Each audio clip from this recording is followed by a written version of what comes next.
dans notre émission Réflexion. Nous voyons aujourd'hui la 4e série sur le ciel est mon trône et la terre mon marchepied qui lui est fixé. Je vous invite vraiment dans cet acte de reconnaissance que c'est Dieu qui nous a tissés dans le sein de notre mère biologique et qu'il a fait de nous une créature merveilleuse. Oui, vous êtes une créature merveilleuse.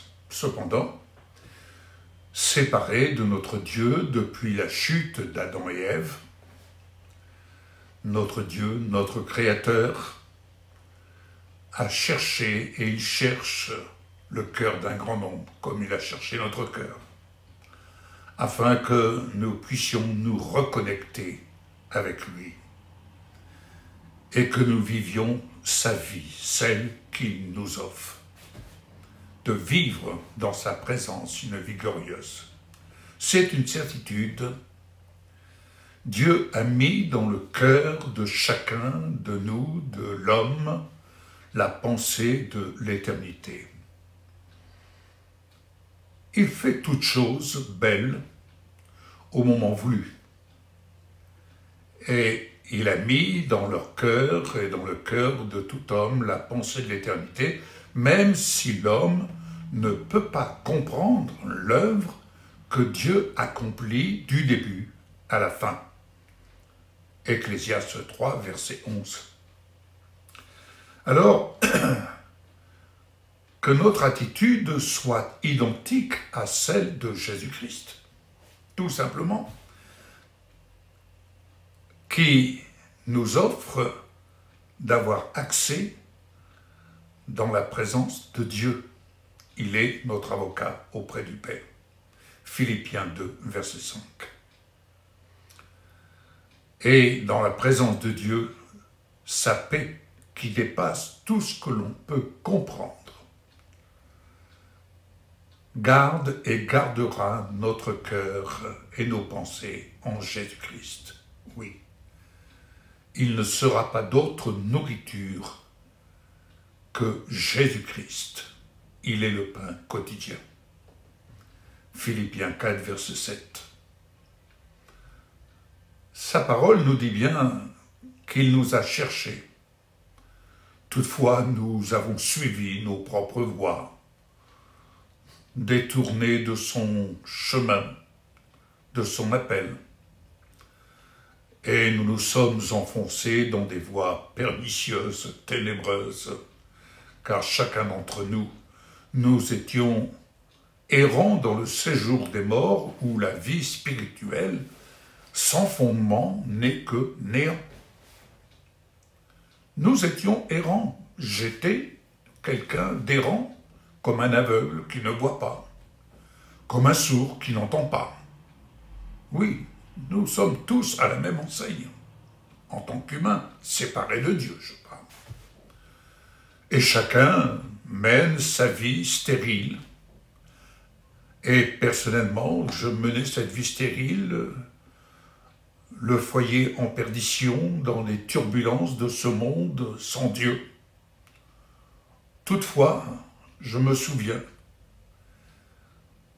que, en fait, Dieu n'a pas cessé de rechercher mon cœur afin d'y révéler le chemin tracé de sa main droite pour mon salut personnel, d'une part, comme il le fait et il l'a fait pour chaque membre de mon foyer. Il m'a envoyé sa parole, je me souviens, par un notable de mon village, qui gracieusement s'est approché de moi et il m'a remis un livre qui retraçait les actes des apôtres. Je me souviens de ce titre, intitulé « Pas à pas avec Jésus ». Mais je dois avouer, comme une éponge desséchée qui absorbe l'eau, mon âme était elle aussi desséchée. Parce qu'à la lecture du récit de ces actes divins, vécus par les apôtres, mon cœur assoiffé a absorbé généreusement sa parole semblable à cette eau vive qui vient abreuver notre être de sa vie. Certes, sans pour autant mesurer la portée de son action, l'action de mon Dieu, qui était à l'origine de cette œuvre de l'Esprit qui dépassait les limites de mon entendement.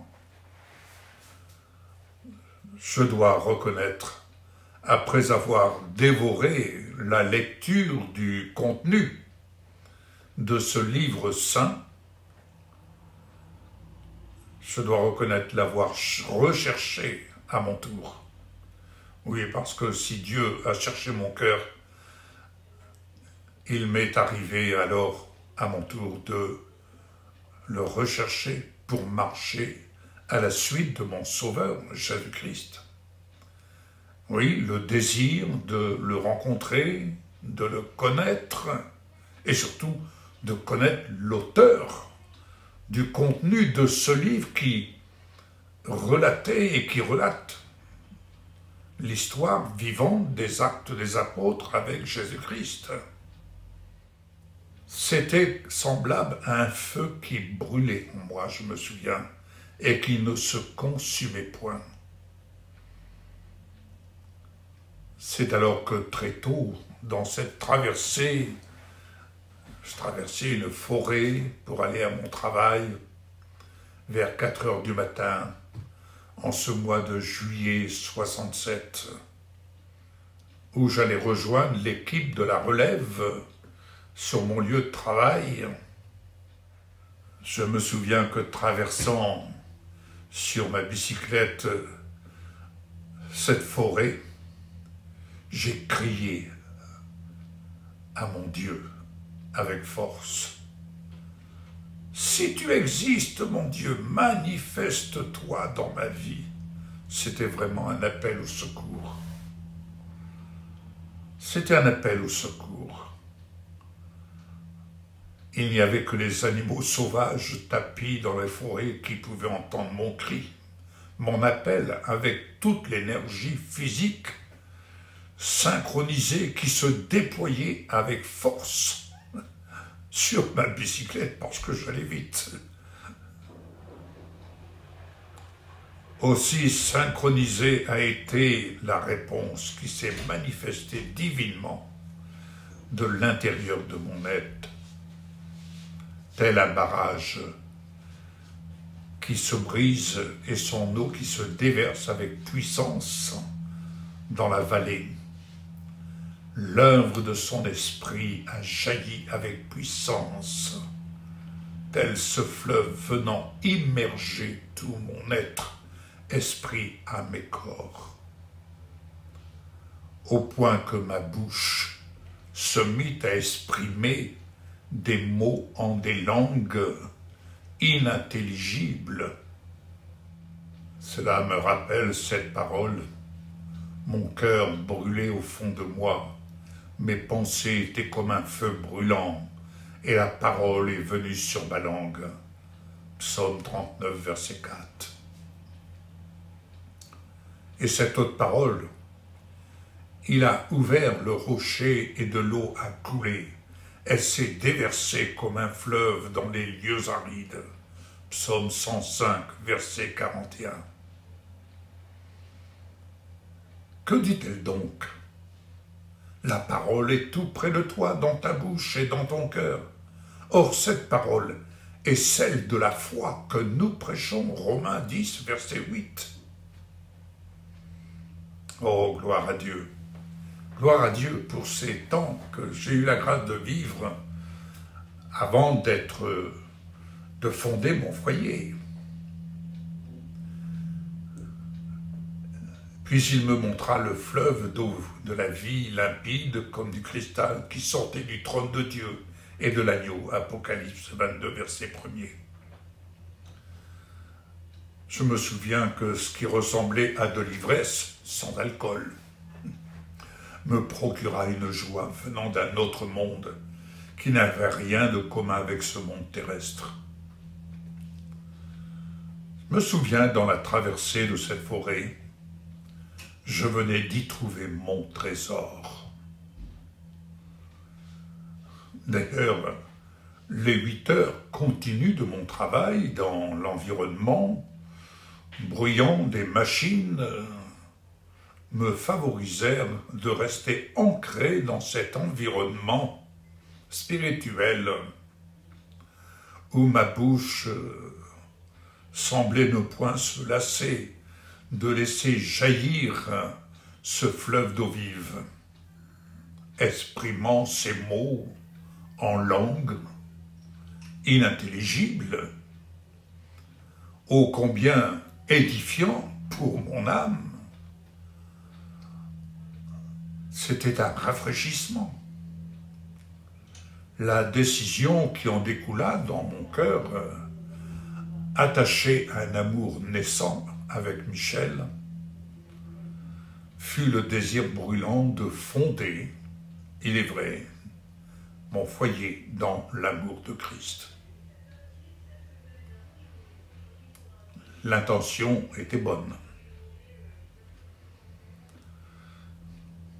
Fallait-il être résolu? Être résolu à édifier notre vie sur le fondement des apôtres et des prophètes, Jésus-Christ lui-même étant la pierre angulaire, Éphésiens 2:20. Et ressembler à cet homme qui, pour construire une maison, a creusé profondément et a posé les fondations sur le rocher. Une inondation, les épreuves peuvent venir, les torrents de la pensée de ce monde peuvent se jeter contre cette maison, mais sans pouvoir l'ébranler, parce qu'elle est fondée sur le rocher. Luc 6, verset 48.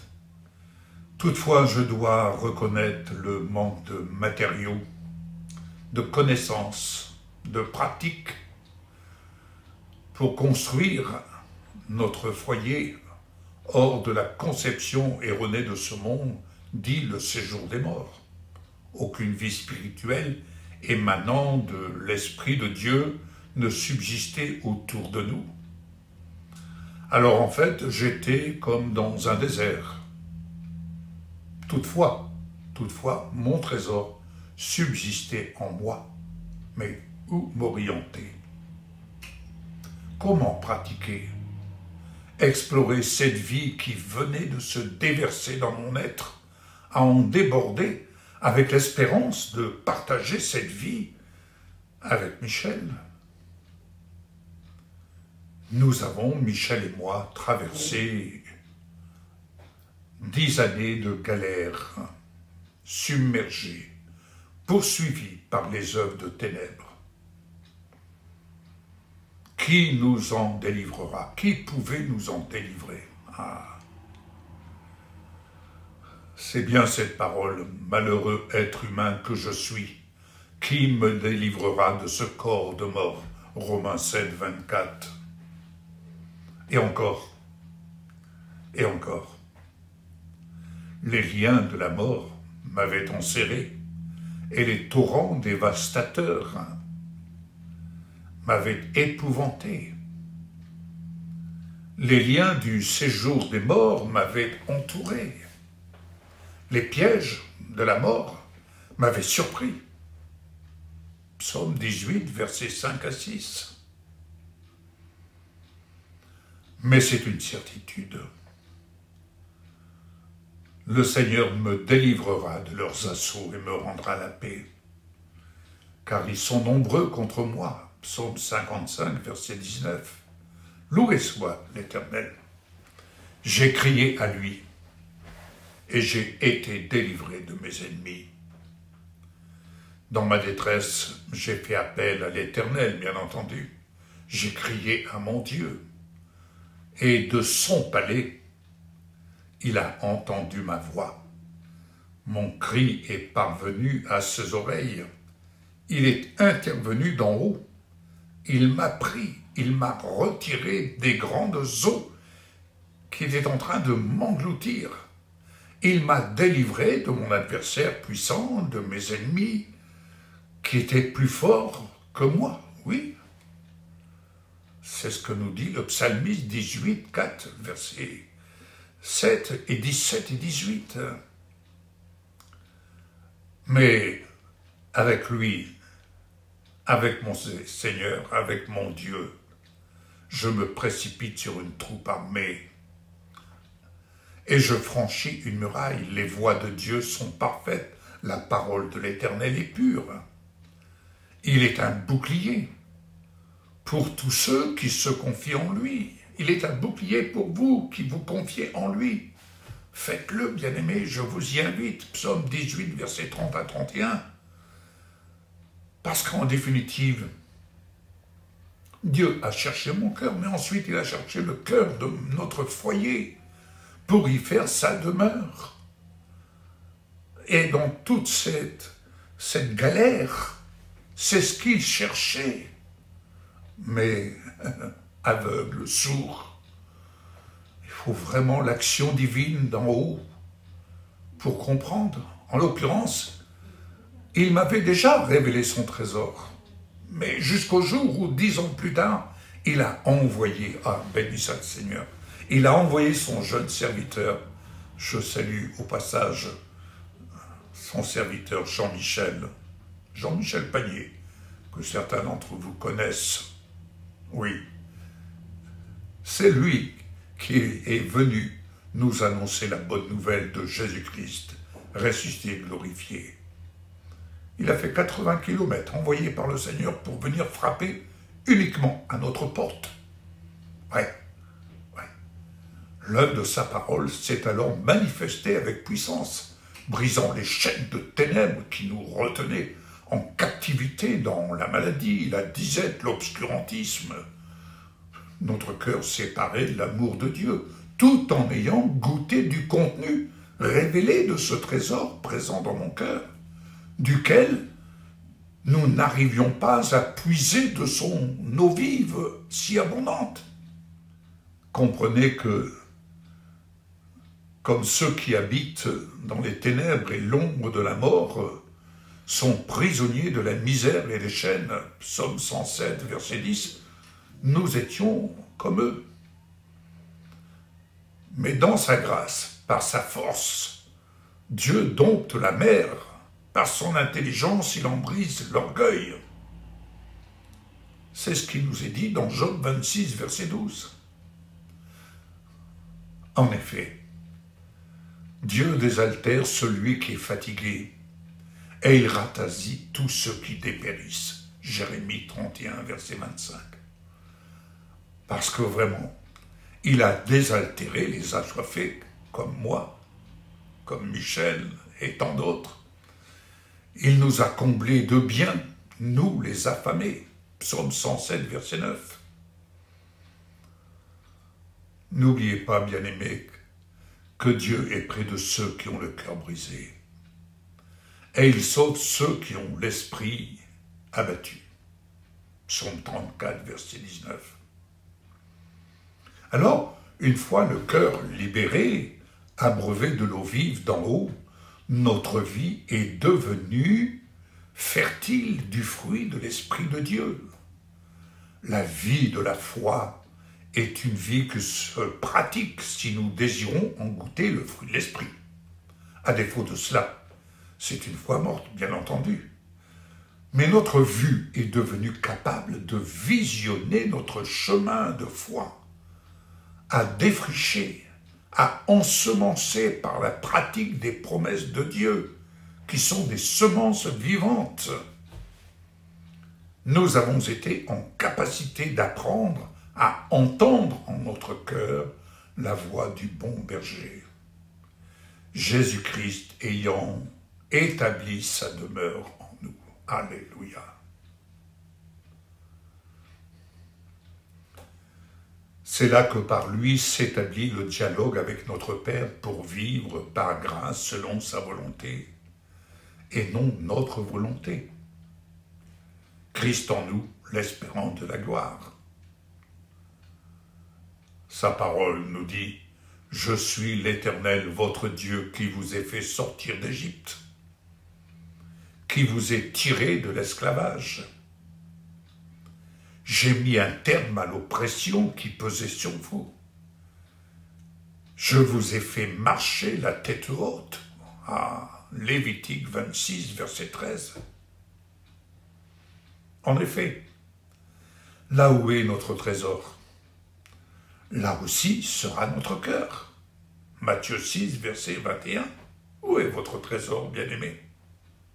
Où est-il? En effet, Dieu a voulu nous faire connaître la glorieuse richesse de ce mystère parmi les non-juifs, c'est-à-dire que Christ en nous, l'espérance de la gloire. Colossiens 1, 27. Jésus, notre Seigneur, a intercédé pour nous, comme il intercède pour vous.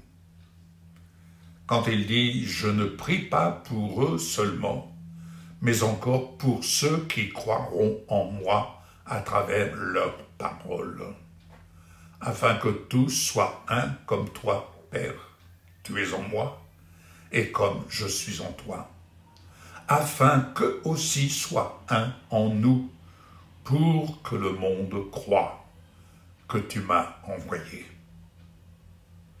Je leur ai donné la gloire que tu m'as donnée, afin qu'ils soient un comme nous